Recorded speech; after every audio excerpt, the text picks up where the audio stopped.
38 ang missing, isa ang patay at 12 pa ang na-rescue dito sa lugar kung saan nangyari ang isang landslide sa landfill ng Barangay Binaliw, Cebu City.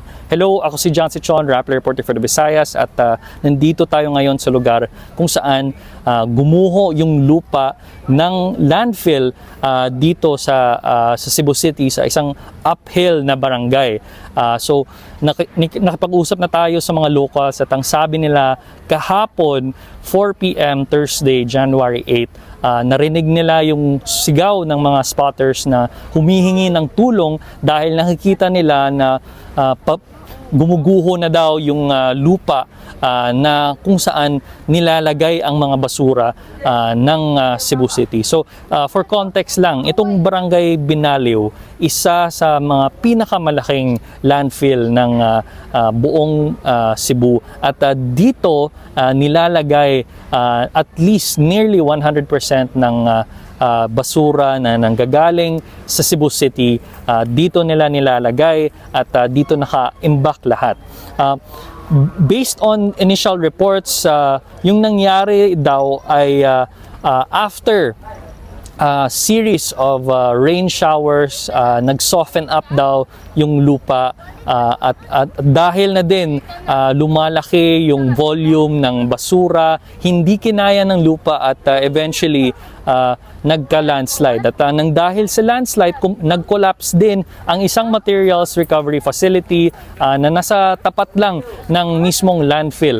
At ayon sa mga opisyales naman, may at least 100 na mga empleyado na nagtatrabaho dito sa mismong area. Base sa nakuha natin sa isang concerned resident, Junel Arcilia, ang sabi daw niya, matagal na daw concern ang baho at ang pag-increase ng volume ng basura ng mismong landfill. Ang sabi daw ni Arcilia, before naging isang landfill ito, noon ay manggahan at isang rich agricultural area daw ito.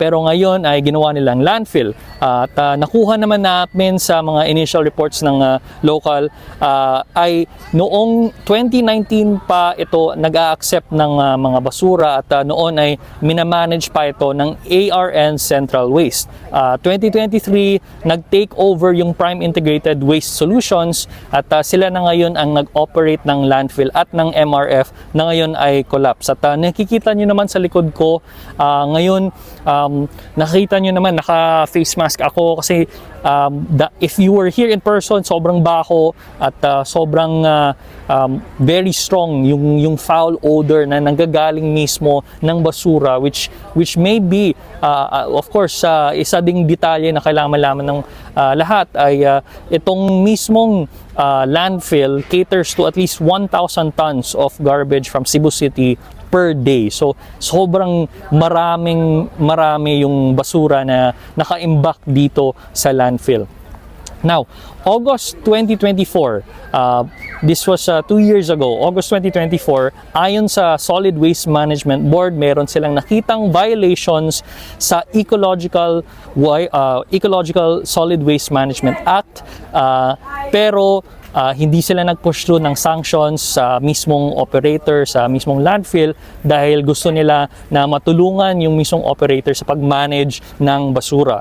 September 2024, nagkaroon ng petition mula sa 156 residents ng Barangay Binaliw. Isa na din yung mga residents na nandito ngayon sa likod ko, mas marami nga sila.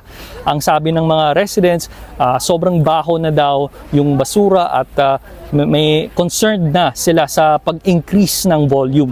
At sa tingin nila, eventually magkakaroon ng trahedya at nangyari talaga yung pagguho ng lupa dito sa likod namin na makikita nyo. June 2025, si Mayor-elect pa noon, si Cebu City Mayor Nestor Archival, sabi niya na may bibigyan na daw niya yung warning, yung Prime, na mag-shape up na daw, na kailangan nilang ayusin yung environmental standards at i-address yung foul odor na nanggagaling sa mismong landfill. Residents dito, of course, many of them merong mga bahay at sa tapat lang nila ang landfill. So araw-araw nila nasisimhot yung baho na nagagaling sa mismong waste na dito sa landfill.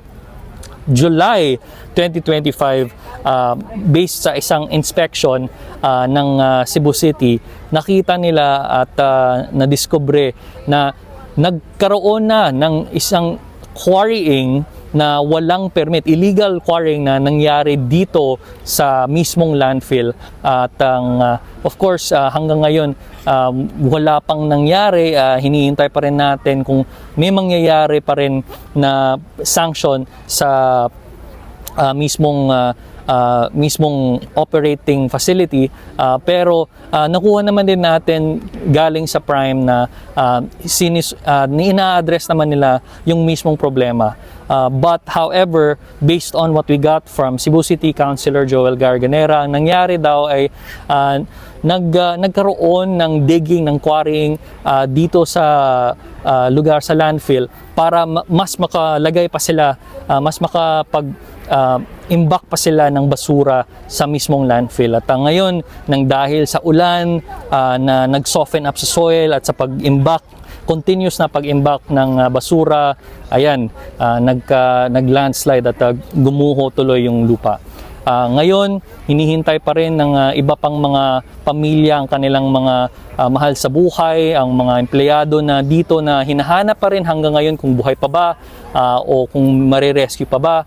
Pero search and rescue operations are still ongoing. Hinihintay pa rin namin yung updates na galing sa local government and of course disaster response teams na hanggang ngayon ay on grounds pa rin.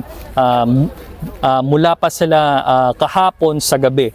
At syempre, magbibigay pa rin kami ng update sa inyo doon sa Livable Cities channel sa Rappler Communities app. So get on the app, we will talk to you there.